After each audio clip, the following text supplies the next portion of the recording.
Provinsi Bengkulu sangat kaya dengan wisata alam yang begitu sangat indah. Nah sob, salah satunya wisata indah itu adalah Danau Tes. Danau Tes adalah sebuah danau terbesar di Provinsi Bengkulu yang terbentang antara dua buah dusun adat suku Rejang, yaitu Dusun Adat Kutai Donok atau Desa Tengah dan Dusun Adat Tes. Danau Tes memiliki luas sekitar 5 km, panjang 5 km dan lebar sekitar 1 km, serta berada pada 500 mdpl dengan kedalaman rata-rata 10 meter dan maksimal 56 meter.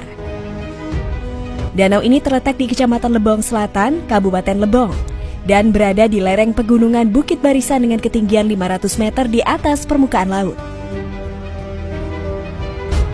Selain itu sob, Danau Tes memiliki banyak cerita rakyat berbentuk legenda, mitos, kepercayaan, dan tambuh.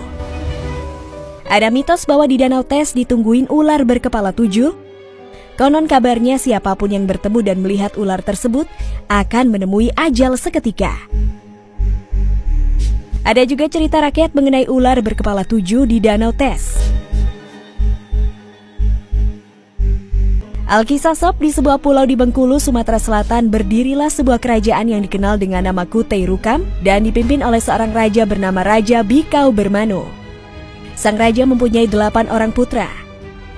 Pada suatu waktu sang raja melaksanakan upacara perkawinan untuk putranya yang bernama Gajah Meram. Sang putra menikahi seorang putri, Putri Jinggai yang berasal dari kerajaan Sukanegeri. Mulanya sob, upacara pernikahan tersebut berlangsung lancar dan meriah. Namun ketika Gajah Meram dan Putri Jinggai melaksanakan upacara prosesi mandi bersama di tempat pemandian suci, yaitu pemandian akad yang berada tepat di tepi Danau Tes, tiba-tiba kedua mempelai menghilang dan tidak ada seorang pun yang tahu di mana keberadaan mereka pada saat itu.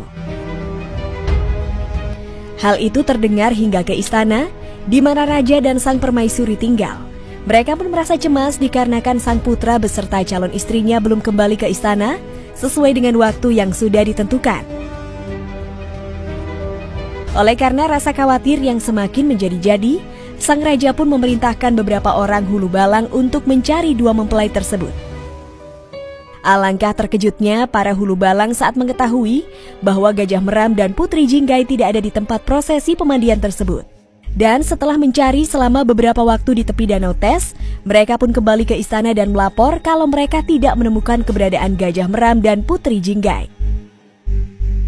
Suatu hari sang raja meminta bendahara istana untuk mengumpulkan seluruh hulu balang dan kerabat istana.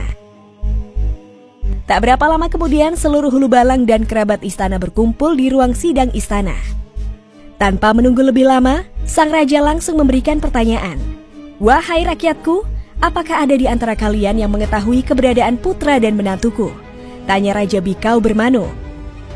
Tak ada seorang pun yang menjawab pertanyaan tersebut.